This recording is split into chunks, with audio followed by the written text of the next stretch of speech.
There's a particular sound a fork makes when it stops moving. Not a clatter. Just a small, clean silence in the middle of a room full of chewing.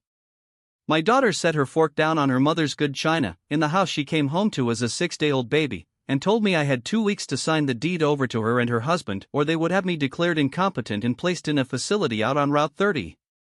She was holding the green beans when she said it. She wasn't angry. That's the part it took me 11 weeks to make peace with. She wasn't angry at all. Welcome to Dark Dad's Revenge. Pull up a chair, get comfortable, and stay a while. This one's going to take some telling, and I'd rather tell it to somebody who understands. If a story like this hits close to home, drop a comment and let me know I'm not the only one. Hit that like button, and subscribe if you haven't. It helps more than you'd think. Here, let me back up. My name is Walter Kirby. I'm 71 years old. I live in Fort Wayne, Indiana, in a brick ranch house on Beaumont Street that my wife and I bought in 1979 for $41,500. We paid it off in September of 2004. I have a 2-car garage that has never once held 2 cars, because it holds engines, lawnmowers, snowblowers, and outboard motor. A fella brings me every spring, and every spring I tell him to just buy a new one, and every spring he doesn't. I coached 19 seasons of Little League at Krieger Park. Somewhere north of 230 kids. I know how to teach an 8-year-old to keep his glove down, and I know how to rebuild a Briggs & Stratton, and outside of those 2 things I'd say I'm about as ordinary a man as this country makes. I'll tell you my blind spot right up front, because it's the whole story. I don't fight. Not with people I love. I never learned how. When there's a conflict in front of me, something in my chest just goes quiet and folds up, and I say okay, and I go out to the garage. My wife used to say I take a punch to get out of a conversation. She wasn't wrong. And my daughter knew that about me the way you know where the light switch is in your own hallway. In the dark. Without looking. Her name is Ashley. She's 42. Now, I want to tell you about my wife first, because you can't understand what happened at that table without her. Nell. We were married 38 years. She died 4 years ago, pancreatic. From the day they found it to the day I buried her was 63 days. 63. I counted them then and I've counted them since. She was the one who kept this family stitched together, and when she went, I found out real quick that I'd been mistaking her stitching for something structural. In the pantry doorway of my kitchen there are pencil marks going up the frame. Ashley, age 4. Ashley, age 7. Ashley, 9, standing on her toes and thinking her mother didn't notice. Nell never sanded them off. I never painted over them. When Ashley was little she used to fall asleep in the recliner with her cheek against my shoulder while the Cubs lost, and she smelled like chlorine from the pool at the Y, and I would sit there with a dead arm for 2 hours rather than move her. That's my daughter. That was always my daughter. She married a man named Corey. He sells commercial HVAC systems, and he's got a handshake like he's trying to prove something and a habit of calling me chief.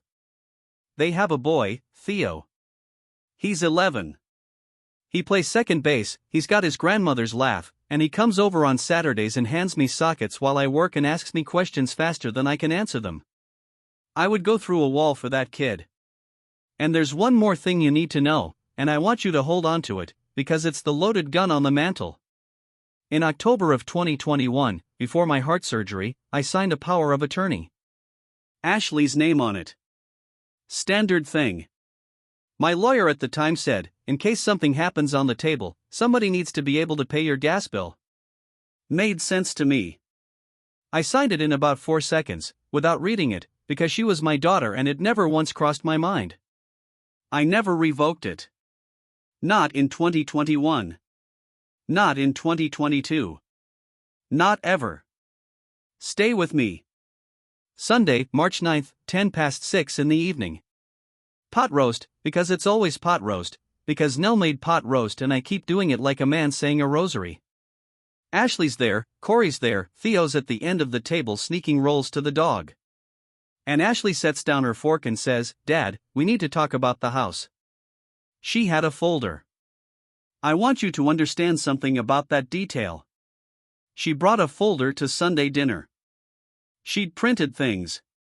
She'd tabbed them.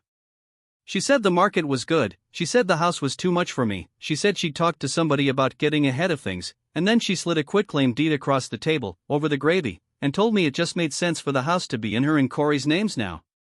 I said I'd think about it.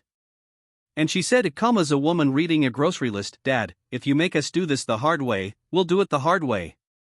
There are doctors who'll say you can't manage on your own. There's a place out on Route 30. You've got 2 weeks." Not a threat shouted. Not a fist on the table. Information. That's all it was to her. Information. Theo was 11 feet away with a dinner roll in his hand. I didn't yell. Of course I didn't. I said okay, and I got up, and I carried the plates to the sink, and I ran the water hot enough to hurt so I'd have something else to feel. And when they left, I stood in my kitchen for a long time and looked at the pencil marks on the pantry door. Then it started. March 19th, my doctor's office calls me. The girl at the desk is confused. She says my daughter phoned in concerned about the memory issues and wanted to schedule a cognitive screening. I don't have memory issues. I've never had memory issues. I can tell you the batting order of the 1986 Krieger Park Cardinals and what every one of those boys does for a living now. Then things started moving in my house. Small things. My reading glasses turned up in the freezer. My pill organizer was on the wrong shelf twice. My truck keys, which live on a nail by the back door, on a nail, one nail, for 20 years, were in a kitchen drawer. And here's the thing I need you to sit with, because this is the part that still gets in behind my ribs at 2 a.m, for about 9 days, I believed them. I stood in my own kitchen and thought, God help me, maybe I am losing it. That's what they were counting on. April 2nd, a woman from a county agency knocks on my door for a wellness check. Somebody had called in a report. She was polite. She looked around. She asked me what day it was. I told her it was Wednesday, April 2nd, and asked if she'd like coffee, and I made it, and she wrote something down, and she left, and I sat in my truck in my own driveway for 20 minutes because I didn't trust my legs. And then April 10th, I go to the credit union on Coldwater Road to move some money into the account I keep for Theo's college, and the teller, a young man, maybe 25, named Marcus, gets a look on his face. And he turns the screen. February 26th, $6,000. March 24th. $4,400. April 8th, $8,000. $18,400. Moved out on the power of attorney I signed in 4 seconds without reading it. I found out later where it went. Down payment on a truck, and a week in Cancun in March. She threatened to put me in a home over pot roast, and then she went to the beach. Not grief. Not shame. Not even greed, exactly. Convenience. That's what I was to my daughter by then. An inconvenience with a paid-off house. I want to tell you about Dale Prosser now. Dale lives across the street. Retired letter carrier, 33 years, bad knees, worse jokes. We've shoveled each other's drives since the Clinton administration. I walked over there on the evening of April 10th because I couldn't stand to be inside my own house, and I sat down on his porch step and told him, and I want you to understand, I have never in my life said a hard thing out loud that fast. Dale didn't say, "Are you sure?" He didn't say, "She's your daughter." He didn't say, "Families are complicated." He stood up, got his keys, and said, "Get in the truck. My cousin's wife does elder law. We're going Monday. I'm driving." That's it. That's all it took. One decent man, 4 seconds, no hesitation. I've thought a lot about that. About how one person can look at a wrong and instantly know which side of it he's standing on, while another person can sit at your table and pass you the green beans. If you've been listening for a while, do us one quick favor. Subscribe, it costs you nothing and it means everything to us. Hit that like button and drop your thoughts in the comments. It's how these stories find the people who need to hear them. All right. Monday, April 14th, 10 in the morning.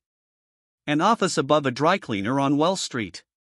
Delia Vaughn, elder law attorney, 26 years at it, reading glasses shoved up in her hair, a legal pad, and the calmest voice I've heard since my wife's. She let me talk for 40 minutes without interrupting once. Then she put her pen down and said, "Mr. Kirby, they have two weapons. Your signature and your competence. We're going to take both of them away from her, and we're going to do it on paper, and we are not going to do it fast." And I said okay. And that was the day I stopped folding up. Here's what patience looks like. I want to be precise, because the precision is the whole point.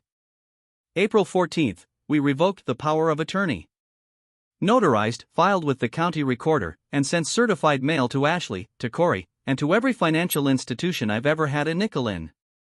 Return receipts. I have all of them in a folder. I brought a folder too, eventually.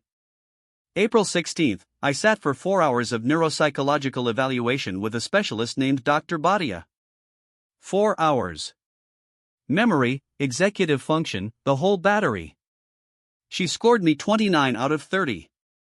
And Delia had it all documented, dated, and video recorded, because a piece of paper can be argued with, but a video of a 71-year-old man calmly working through a clock drawing test is very hard to explain away in front of a judge. April 18th, I put a camera on my doorbell and one on the shelf over the kitchen sink, pointed at my own table. And then, every night, I wrote in a notebook. The date. The time. What was said. Who said it. 61 entries. 61 nights. And I kept having Sunday dinner. That's the part people don't understand. Every Sunday, I set the table, and I made the pot roast, and I smiled at my daughter, and I let her talk. And she talked. Lord, did she talk. Indiana's a one-party consent state, and my lawyer made very sure I understood exactly what that meant, and I want you to know I thought about it for 2 full days before I did it. Rage is loud and it's fast and it's over in about 9 seconds, and it leaves you standing in the wreckage with nothing to show a judge. Patience keeps records. May 5th, she filed. Emergency petition for guardianship of an incapacitated adult. Her own father. Her lawyer wrote that I was confused, at risk, and unable to manage his affairs. Delia called me and said, "Walter." She just walked into the room we built. The hearing was June 24th, Allen County Courthouse, courtroom on the 3rd floor, 9 in the morning. The court had appointed a guardian ad litem, a woman named Catherine Ruiz, whose entire job is to look out for the person everybody claims to be protecting. She'd spent 6 weeks on it. I sat there in a gray suit I bought for my wife's funeral and I watched it come apart. The medical records, no cognitive findings, no diagnosis, nothing, going back 9 years. Dr. Bhatia's evaluation. The video. The revocation, filed 71 days before the petition, with a signed certified mail receipt bearing my daughter's own handwriting. The bank records, 3 transfers, $18,400, on an authority she'd been formally stripped of in writing. And then the recordings. They played about 90 seconds. My daughter, at my table, in my kitchen, saying to her husband, "He's not going to fight it. He never fights anything. Once the house is ours, we can put him somewhere nice and everybody wins." Somewhere nice. Everybody wins. The judge dismissed the petition with prejudice. She sanctioned Ashley for filing in bad faith, ordered her to pay my legal fees, $22,600, and referred the financial matter to the county prosecutor's office. That was June 24th at 11:40 in the morning. It took 2 hours and 40 minutes to undo 42 years. The prosecutor charged her under Indiana's statute for exploiting an endangered adult. She pled out in the fall. Probation, restitution, the full 18,400, plus the fees, and a conviction on her record.